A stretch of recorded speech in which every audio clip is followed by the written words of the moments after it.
beralih ke riset indeks kualitas yang sekarang berjalan ya, Mas. Mungkin bisa dikasih Ya, pengenalan dulu sekilas tentang, riset ini berbicara tentang apa, baru kemudian Mas bisa menjelaskan terkait dengan, metode ataupun perubahan metode yang dari dulu sampai sekarang tadi Mas bilang kan ada perubahan ya.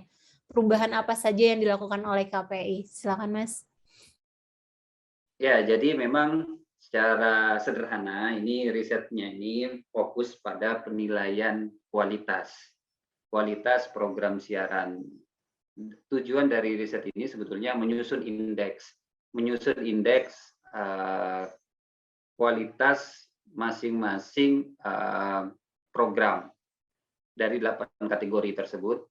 Selain itu, tujuan dari riset ini juga sebetulnya ingin melakukan evaluasi terhadap program siaran. Jadi sudah jelas bahwa tujuan dari riset itu indeks itu banyak kemudian orang dan kita juga pun pada saat itu luar biasa apa yang dimaksud dengan kualitas itu sebetulnya. Tentu sebuah pertanyaan yang mendasar yang ternyata terlihat begitu abstrak dan cukup menyita banyak perhatian dan pemikiran untuk merumuskan bagaimana konsep kualitas itu. Dan kita sudah menyepakati yang dimaksud dengan kualitas itu adalah berdasarkan konstruk atau konsep yang dibuat berdasarkan Undang-Undang Penyiaran dan P3SPS. Jadi jelas bahwa yang dimaksud dengan kualitas itu harus berdasarkan pada Undang-Undang Penyiaran 32 tahun 2002 dan Pedoman Perilaku Penyiaran dan Standar Program Siaran yang menjadi alat ukur untuk memberikan satu penilaian terhadap program. Dari P3SPS itulah kami melihat beberapa pasal-pasal yang masuk misalnya di dalam kategori berita misalnya. Ada beberapa pasal yang masuk dalam kategori berita, talkshow, kemudian religi, anak, variety show, itu kemudian kita turunkan ke dalam dimensi atau indikator dan pernyataan-pernyataan di dalam kuesioner. Nah, jadi secara umum seperti itu, dan riset ini memang jenis penelitiannya penelitian evaluasi riset. Kemudian adapun desain yang kita buat, yaitu kita riset ini dinilai sebagai riset mixed method antara kuantitatif dan kualitatif. Desain penelitiannya, modelnya itu adalah kuantitatif dulu, kita menentukan sebuah konsep, kemudian kita turunkan dalam operasionalisasi konsep dan pengukuran yang dibuat. Sehingga muncullah kuesioner yang kami berikan. Jadi sebelum melakukan FGD yang secara kualitatif, itu informan kita berikan kuesioner dan sampel tayangan. Jadi kita memberikan sampel tayangan ini yang tayang misalnya selama 3 bulan, dari bulan Januari sampai bulan Maret. Jadi kita berikan sampel tayangan kepada mereka, dan sampelnya begitu banyak, contohnya misalnya berita, sampelnya sekitar 95-96, misalnya contoh di 2021. Ada 96 sampel berita yang kemudian terpilih, itu yang dinilai oleh informan. Begitupun juga dengan kategori yang lain. Jadi setelah kita berikan kuesioner, sampel tayangan, baru kemudian kita lakukan FGD untuk melihat dan mendengarkan serta menyepakati hasil penilaian para informan.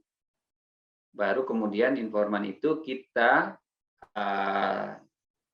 olah datanya, baik itu data kuantitatifnya, berapa indeks yang mereka berikan, kemudian apa narasi, alasan mereka kemudian memberikan penilaian skor, misalnya 1 itu sangat tidak berkualitas, 2 itu tidak berkualitas, 3 berkualitas, kemudian 4 itu sangat berkualitas. Jadi kita menilai seperti itu. Kurang lebih gambarannya seperti itu. Oke Mas, tadi kan Mas Sandi juga bilang ya bahwa, program televisi itu berarti dari seluruh stasiun televisi nasional, swasta, dan publik ya Mas ya, yang digunakan ya?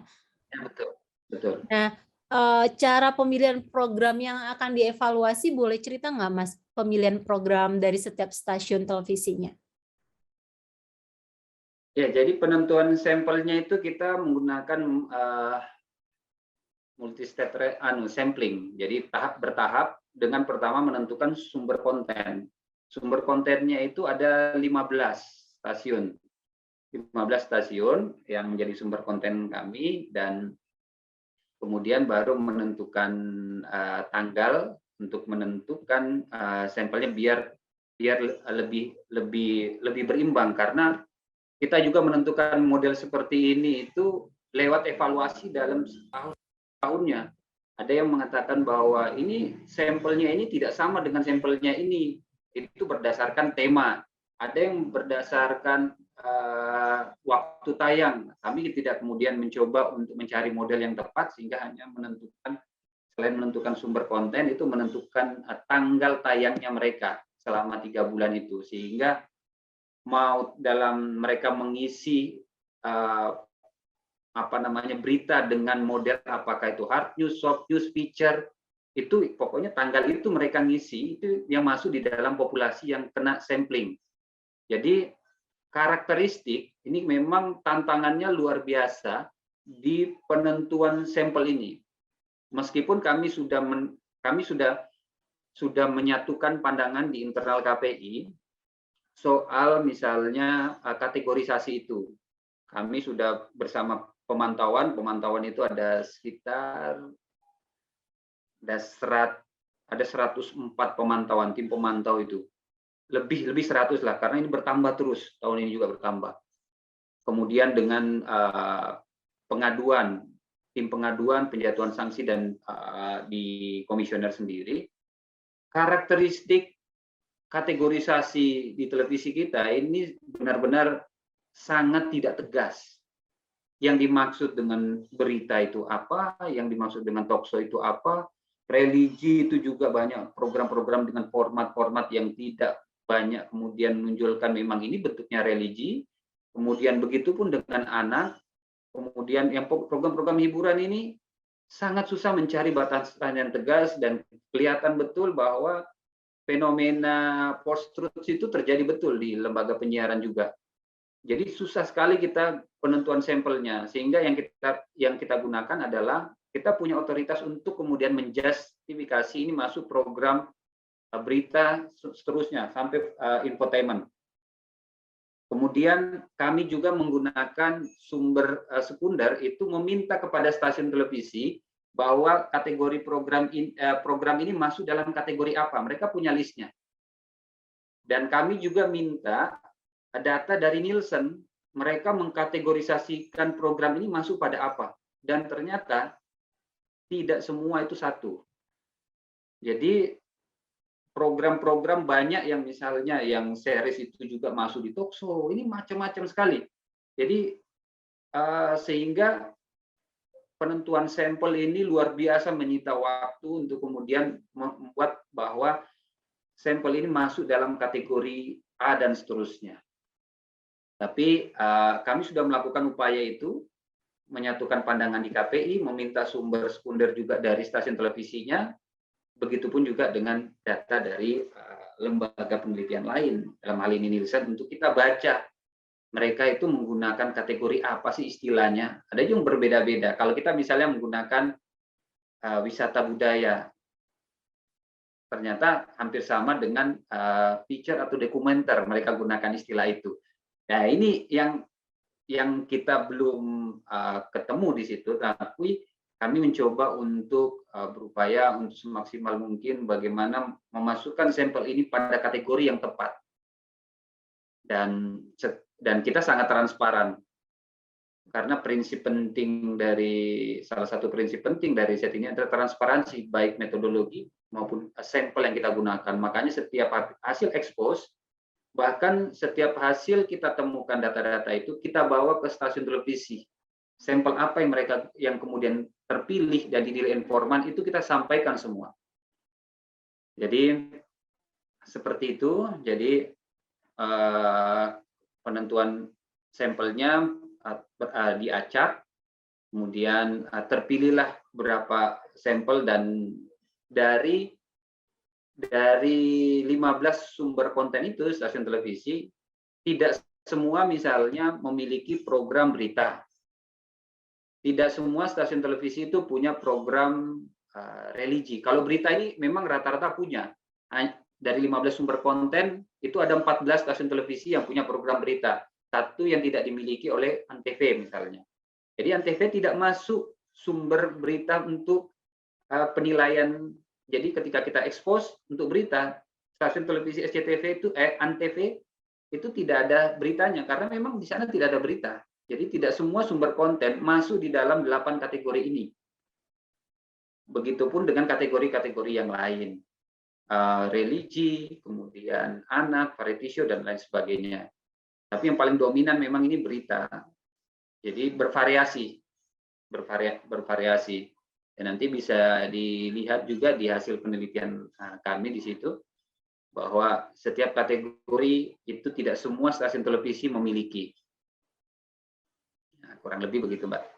Berarti Mas bisa dibilang bahwa pengambilan sampel dari program televisinya adalah tingkatan pertama memilih sumbernya dulu, baru kemudian ditentukan tanggal berapa yang akan program itu akan dipilih.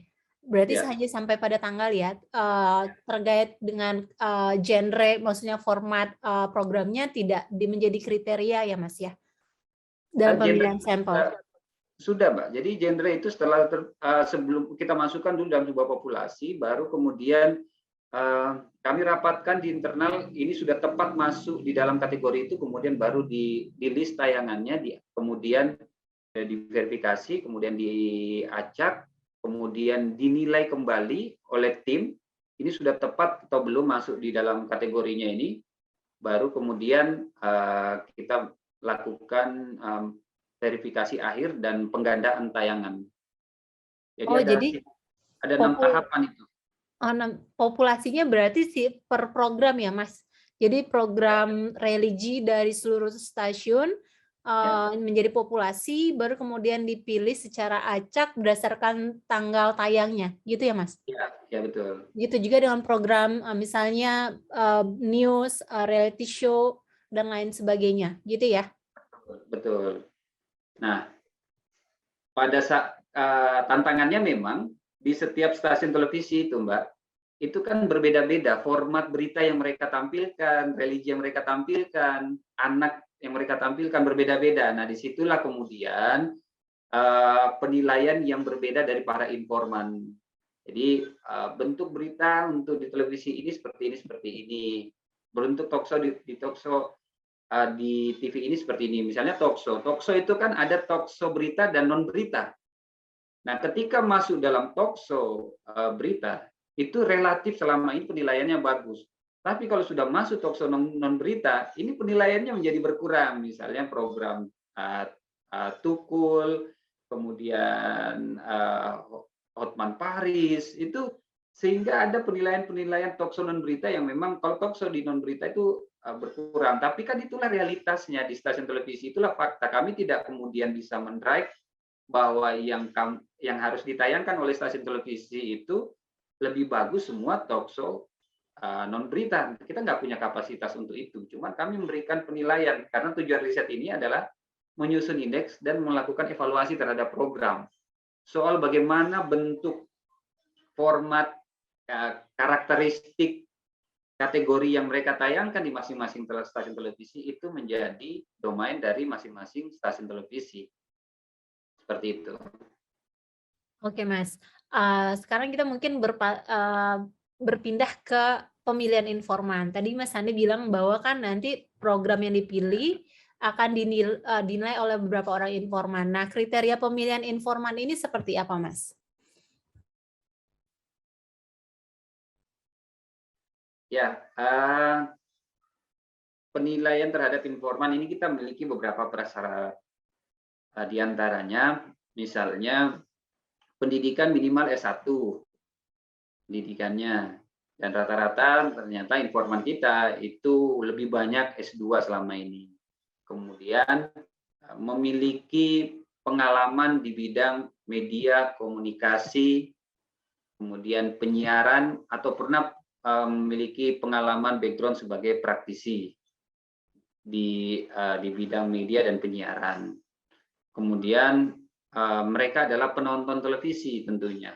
Karena kita harapkan selain mereka itu adalah kita beri bekali kepada dari sampel yang diberikan, itu mereka juga punya pengetahuan, pengalaman, kepakaran, dan kompetensi untuk memberikan penilaian terhadap sampel-sampel tersebut. Karena dalam penilaian dan diskusi ketika FGD itu, kami tidak kemudian membatasi hasil penilaian informan itu hanya pada sampel tersebut, tapi dengan pengalaman, pengetahuan, referensi yang mereka miliki, itu silakan untuk dieksplor. Jadi seperti itu untuk penentuan informannya, dan setiap kampus mengikuti syarat-syarat itu. Yang kita minta mereka menentukan informannya seperti itu. Berarti ini sistemnya adalah setiap kampus mengajukan beberapa nama ya Mas untuk menjadi informan penelitian gitu ya? Ya betul. Misalnya tahun kemarin itu 8 misalnya 9 kategori 9 informan, sebisa mungkin kampus mengusulkan lebih dari 9 informan, karena domain untuk kemudian memutuskan informan itu adalah prosedurnya, selain prasyarat yang sudah kita berikan, kita minta juga kampus untuk melakukan seleksi berdasarkan kriteria, kemudian memasukkan nama lebih dari 9, karena kami juga pasti akan melakukan verifikasi terhadap data-data para informan. Lalu kemudian kita putuskan ada 9 informan yang memberikan penilaian terhadap kategori tersebut. Jadi kita selama ini memberikan lebih dari kategori yang dinilai jumlah informan tersebut. Kita juga tentu memverifikasi pengalaman, CV, dan macam-macamnya. Oke, berarti nanti setelah itu prosesnya adalah informan menilai program televisi. Nah, program televisi ini, informan ini memilih program atau prosesnya KPI memilihkan program mana yang akan diberikan ke informan, atau bagaimana Mas prosesnya? Nah, selanjutnya itu kami, karena ini juga adalah kerjaan tim di daerah, kami punya instrumen yaitu pengendali lapangan di masing-masing kampus. Pengendali lapangan itu juga yang membantu untuk kemudian memberikan kepada informan mereka menilai kategori apa. Itu tentu berdasarkan tadi kompetensi dan kepakarannya. Jadi itu kita dibantu dengan pengendali lapangan, karena kita punya 12 pengendali di 12 kampus tersebut. Jadi memang secara struktur kepanitiaan riset ini atau indeks ini itu ada di pusat, dan tim di daerah itu ada semua, itu dari rektor, kemudian dekan, kemudian tim pengendali lapangan. Rektor itu sebagai koordinator area, kemudian wakil koordinator itu adalah dekan biasanya, kemudian selanjutnya itu adalah pengendali lapangan, selanjutnya itu adalah bagian dari informan dan entry dan notulensi. Nah, memang di tahun ini Mbak, kami mencoba untuk memperbaiki dan menyempurnakan itu dengan cara menggabungkan seluruh informan ini dari 12 kota di satu titik. Jadi tahun ini kami sudah mempersiapkan agenda ini di Bali pada bulan Mei. Itu ada sekitar 108 terdiri dari informan dan pengendali yang akan kita datangkan ke Bali. Jadi nanti modelnya itu satu kelas menilai satu kategori. Jadi satu kategori berita misalnya akan dinilai oleh 12 informan yang kemudian bicara fokus saja dari situ. Nah, inilah kami mencoba untuk terus memperbaiki riset ini dengan tadi perubahan dari sisi metodologinya, perubahan dari sisi pelaksanaannya, kemudian dari berbagai macam, dari sisi anggarannya, kemudian keterlibatan tim dan macam-macamnya. Kan seperti itulah dinamika indeks ini memang sangat cair, sangat fleksibel, sehingga perubahan-perubahan menuju penyempurnaan itu terus kita lakukan. Kalau kita melihat ya, Nielsen pun juga dari baru menemukan polanya kan tahun 2014 sebetulnya, ketika itu dia sudah melalui dulu menggunakan buku harian, kemudian tahun 98 baru menggunakan people meter, kemudian dia tayangkan dulu juga bulanan, sekarang bisa dalam hitungan detik, menit, itu kan juga tahapannya panjang, praktis 17 tahun mereka berbenah itu. Jadi sampai kemudian menggunakan instrumen teknologi untuk kemudian mengukur jumlah penonton, dan sampai saat ini terus berbenah kalau kita berkoordinasi dengan pihak Nielsen itu ya luar biasa. Sampai kemudian terakhir kemarin saya coba untuk komunikasi dengan pihak Nielsen untuk menentukan kategorisasi saja, mereka dengan industri luar biasa sekali itu. Kemudian ini menyepakati masuk dalam kategori ini, masuk kategori ini tuh tidak gampang bagi mereka. Dan sampai 2022, Mbak, sampai kemarin sebelum kami melakukan bagaimana memformula tahun 2022 pelaksanaan indeks KPI, itu sempat saya juga sudah berkomunikasi dengan mereka. Nah, jadi untuk menentukan kategorisasi antara mereka dengan industri saja luar biasa, apalagi hal-hal yang lain tentunya. Ya, dan selalu ya ada pro dan kontranya ya, baik Nielsen maupun Ya. Oke, Mas. Biasa lah. Berarti nanti satu informan akan kebagian satu program ya, atau bisa lebih dari satu program? Satu program, satu kategori. Oke. Nah, berarti kan tahapan selanjutnya adalah informan menilai program ya. Setelah itu apa lagi? Apakah FGD atau analisis data bikin rekomendasi dulu baru di FGD-kan atau bagaimana prosesnya, Mas? Jadi mereka sama, kita berikan sampel untuk mereka tonton selama 3 bulan, karena tahun ini kita desain itu hanya 1 kali riset dalam 1 tahun. Kalau tahun sebelumnya itu 2 kali, tahun ini kita mendesain indeks ini 1 tahun 1 kali, yang lebih banyak nanti kita akan lakukan diseminasi, lebih kepada mengoptimalkan bagaimana data ini bisa kemudian mempengaruhi banyak sektor dan pihak. Jadi kita memberikan sampel tayangan, kemudian mereka memberikan penilaian, lalu kemudian masing-masing informan itu memaparkan hasil penilaian mereka dalam bentuk tentunya macam-macam ya, termasuk PowerPoint. Lalu kemudian nanti kita FGD-kan itu rencana dari siang sampai malam hari. Kemudian setelah itu nanti kita akan merumuskan tentunya selain data indeks dan penilaian kualitas dari informan, kita ingin paling tidak mencatat ada 3 hal yang harapannya itu nanti notulen bisa berperan di situ, termasuk moderator bisa mengarahkan, itu soal bagaimana dinamika forumnya. Artinya dinamika forum di balik layar, ini bahkan kita ingin bukukan, di balik layar dinamika diskusi itu, secara objektif apapun itu kita tampilkan. Mau pro atau kontra itu kita akan tampilkan. Jadi dinamika forum diskusi untuk satu kategori itu rencana akan kita deskripsikan lebih dalam. Dan kemarin kami sudah bicara juga dengan pihak antara ya, untuk mensupport itu, membantu itu. Mereka juga oke. Selain mencatat dinamika forum yang lebih detail dan rinci, kami ingin juga ada temuan-temuan baru dari setiap kategori itu. Temuan-temuan baru, lalu kemudian kita ingin ada kesimpulan dan rekomendasi dari kegiatan tersebut. Dan itu yang kita ingin bidik di tahun ini sebetulnya, baru kemudian nanti kita akan lakukan diseminasi.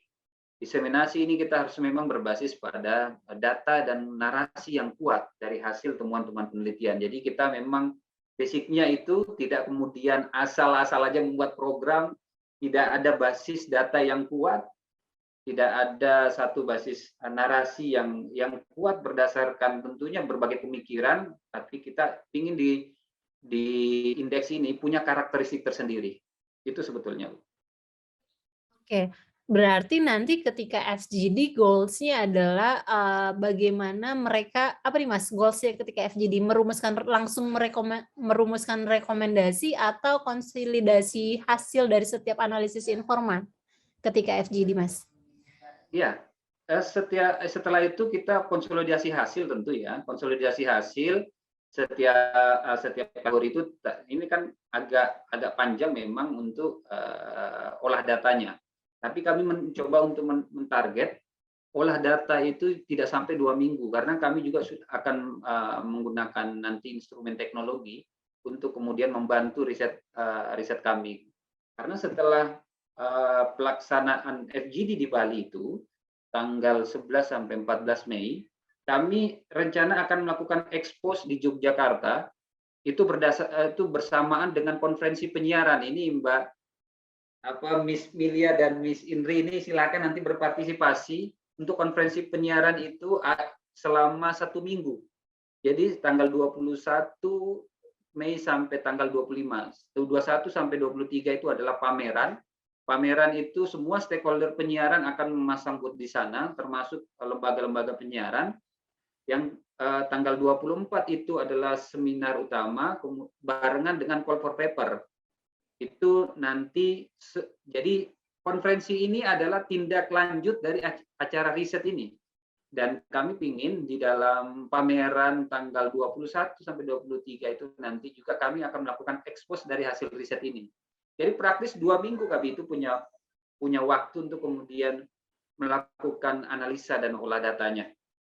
Untuk kemudian tadi tentu kita akan menyelesaikan dulu hasil FGD itu, kita sempurnakan, baru kemudian kita akan ekspos hasilnya pada bulan yang sama. Oke Mas, berarti kan tahap akhir adalah FGD ya. Bagaimana nanti untuk merumuskan rekomendasi yang tepat per kategori ke setiap stasiun televisi. Nah, selama ini kan udah banyak ya riset indeks yang sudah dilakukan KPI.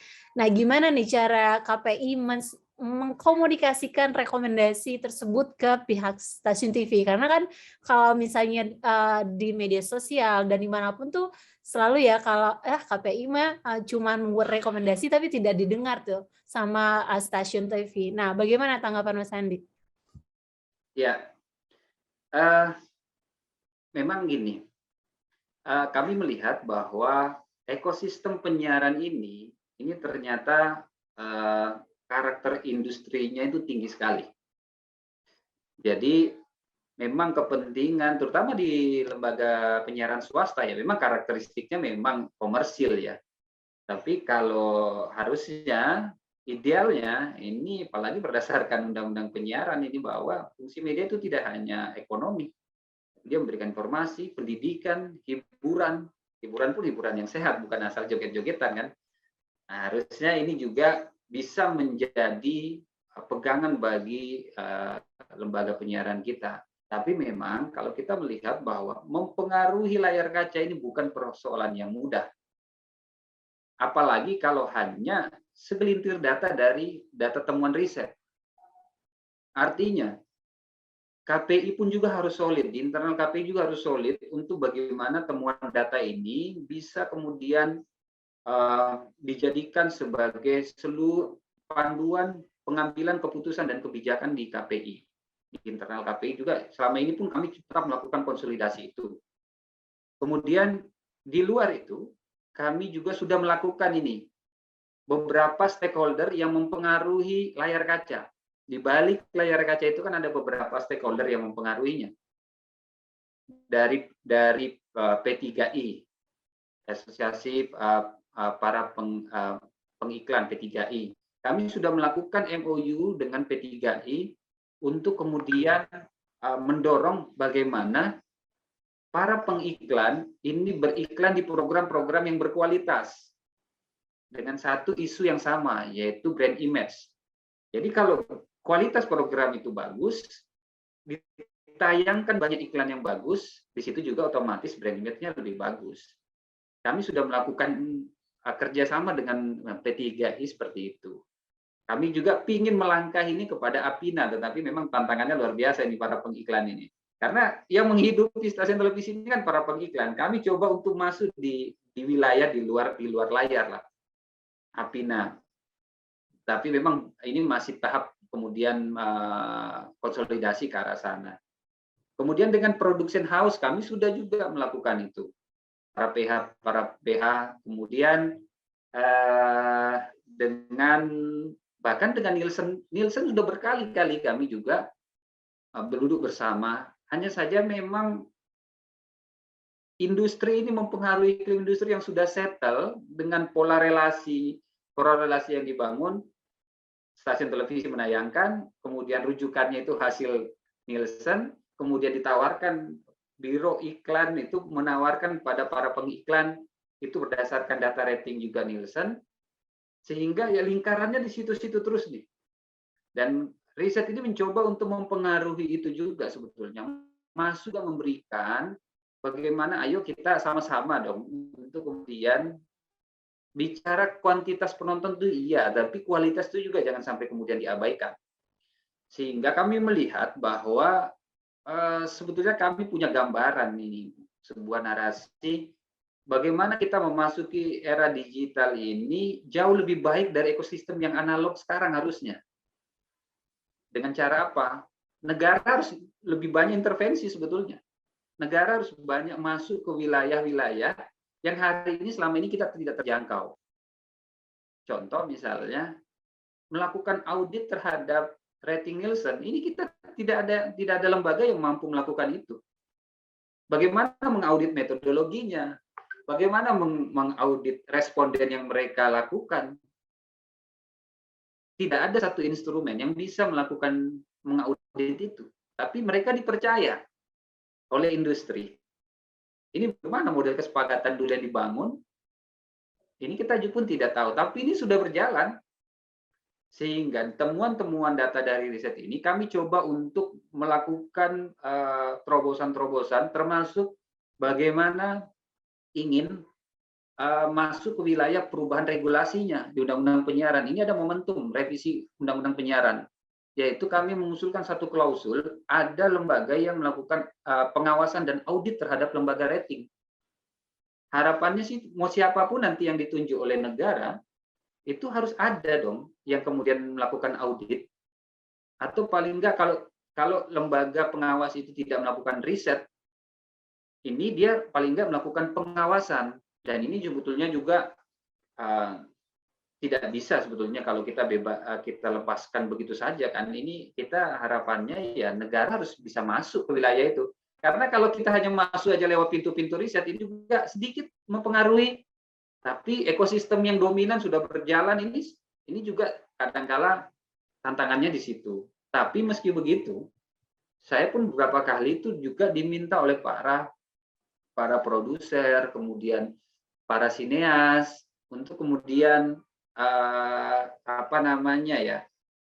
memberikan sharing lah sama mereka untuk kemudian bagaimana mempengaruhi konten kita ini lebih baik.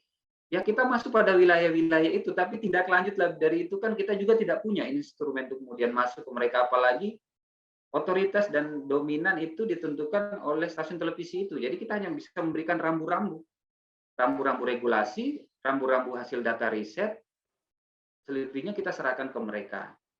Dan sebetulnya di balik layar itu juga ada beberapa SDM dari media ini juga ingin menjadikan riset ini untuk memproduksi sebuah konten.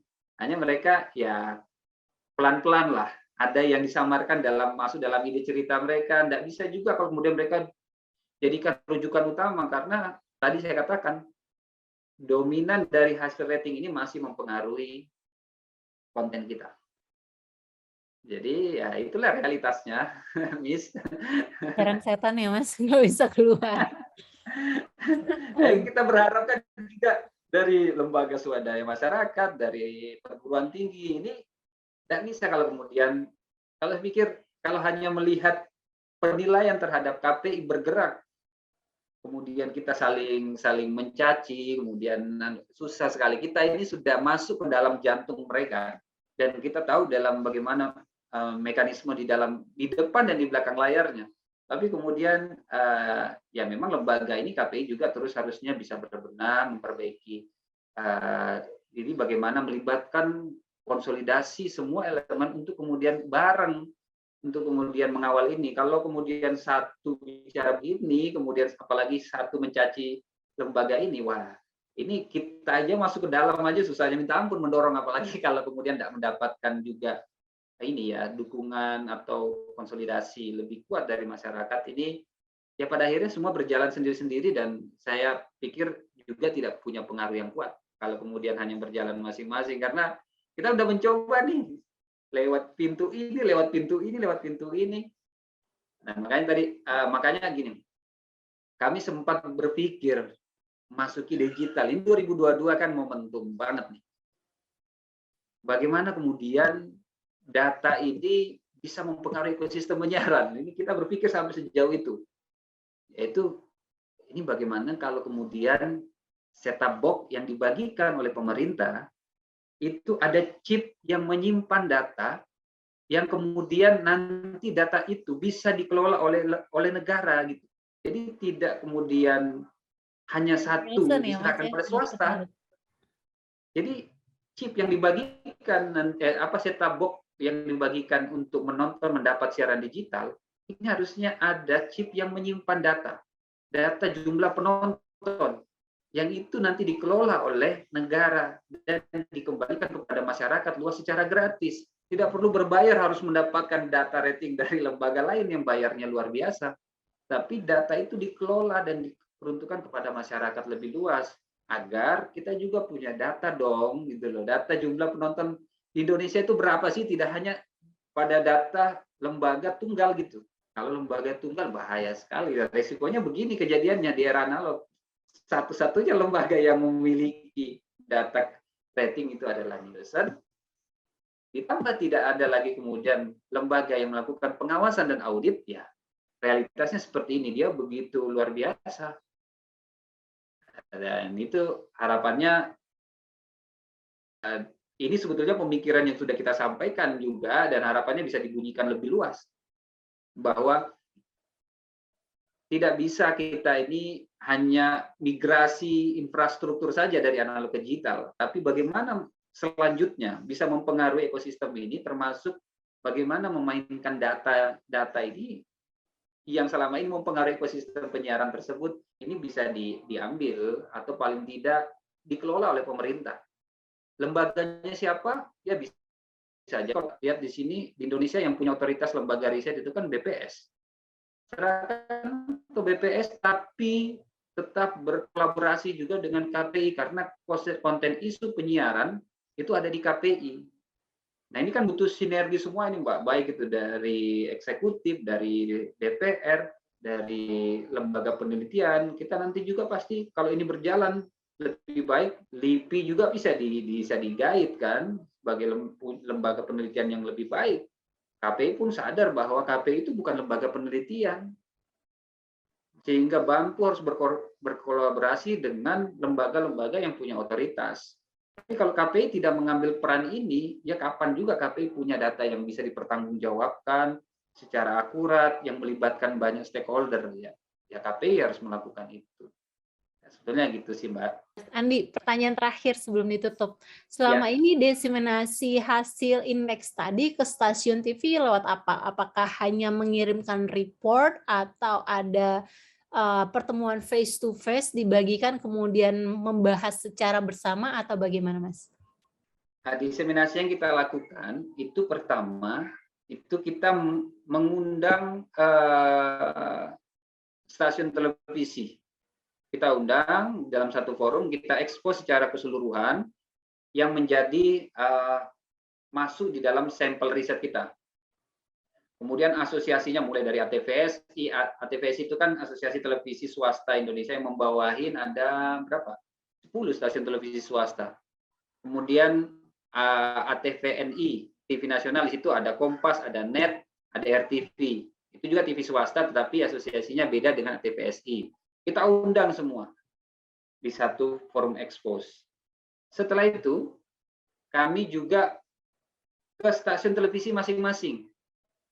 Kita diseminasikan, kita face to face dengan mereka. Jadi semua pembuat program, kemudian semua jajarannya itu hadir di dalam forum tersebut. Kita sampaikan masing-masing per stasiun televisinya. Jadi begitu pola kami, dan bahkan kami coba juga hasil riset itu kita jadikan sebagai salah satu penilaian terhadap evaluasi tahunan untuk stasiun televisi. Itu bagian juga dari kemudian kita melakukan diseminasi. Jadi hasil riset kita kasih kepada pimpinan untuk menjadikan ini sebagai salah satu bahan untuk melakukan evaluasi tahunan stasiun televisi. Masing-masing stasiun televisi kami punya penilaiannya. Jadi kita masukkan ke situ. Diseminasi kita lakukan dalam banyak hal gitu. Termasuk tadi saya katakan di luar dari pelaku, tapi mempengaruhi, yaitu para pengiklan dan teman-temannya itu. Ini kita kasihkan juga bahan-bahan itu. Diseminasinya kita lakukan ke semua, selain tentu dengan perguruan tinggi. Perguruan tinggi ini kita minta lewat konferensi penyiaran. Makanya mereka itu membuat paper itu terkait dengan tidak jauh dari isu-isu temuan dari riset. Media komunikasi, media ilmu komunikasi, media penyiaran, media baru itu kita kasihkan ke mereka, dan ternyata hasil konferensi itu sudah 3 tahun, masuk tahun ketiga ini, yang pertama di Padang, kedua di Makassar, ketiga nanti ini di Yogyakarta, itu kita punya semua itu paper-papernya, bahkan jadi buku kan, kita punya buku itu. Berarti sudah ada 2 buku ini. Nanti kalau misalnya ketemu kami akan kasih hasil konferensi itu. Jadi berbagai stakeholder ini kita dekati dengan caranya masing-masing. Caranya masing-masing. Karena kita yakin tadi itu bahwa tidak mudah merubah layar kaca itu, tidak cukup dengan marah-marah. Apalagi kalau hanya berkuar-kuar yang hanya menyerang satu institusi. Sementara di saat yang sama, ketika kemudian satu institusi itu tidak kuat, maka stasiun televisi itu juga merasa kemudian, oh iya, lembaga ini tidak cukup kuat untuk kemudian mendrive, dukungan masyarakatnya aja kurang, misalnya kayak gitu. Jangan sampai kemudian itu muncul. Tapi ya realitasnya yang masih seperti itu hari ini ya. Tapi itulah kondisi-kondisi yang harusnya ini bisa dibenahi. Dan ini lagi-lagi kami berharap bahwa momentum benar digital ini tidak hanya perubahan infrastruktur, tapi banyak hal, perubahan konten, perubahan pengawasan, kemudian perubahan bagaimana masyarakat dalam mengakses media, kemudian konsolidasi bersama stakeholder, ini harusnya memang harus dilakukan. Kalau hanya tagline bersih, jernih, canggih itu kan hanya teknis sebetulnya, tapi di luar dari itu impact-nya bagaimana kemudian Indonesia bisa lebih baik dalam kontennya, menjadikan sebagai strategi kebudayaan. Ini luar biasa, layaknya Korea lah. Support negara tinggi, support swastanya tinggi, masyarakatnya juga. Iya, akhirnya penggarapannya secara serius. Nah, makanya saya tuh benar melihat momen layangan putus itu tema sederhana, digarap dengan sangat baik. Toh bisa itu loh. Sekarang kabarnya itu kan sudah 25 negara loh yang menonton layangan putus itu. Setiap hari ditonton 15 juta kali. Bayang coba program sinetron kita mampu sebetulnya bicara di pentas yang lebih besar. Tapi ya tentu ini penggarapannya lebih serius dan platformnya ternyata belum di televisi, tapi baru di streaming, baru di sana. Streaming dulu baru ke televisi ya, Mas. Iya. Oke, mungkin itu aja dari kami, Mas Andi. Terima kasih Ya, banyak loh sama-sama. sudah mau diskusi, Ya. udah 1 jam lebih.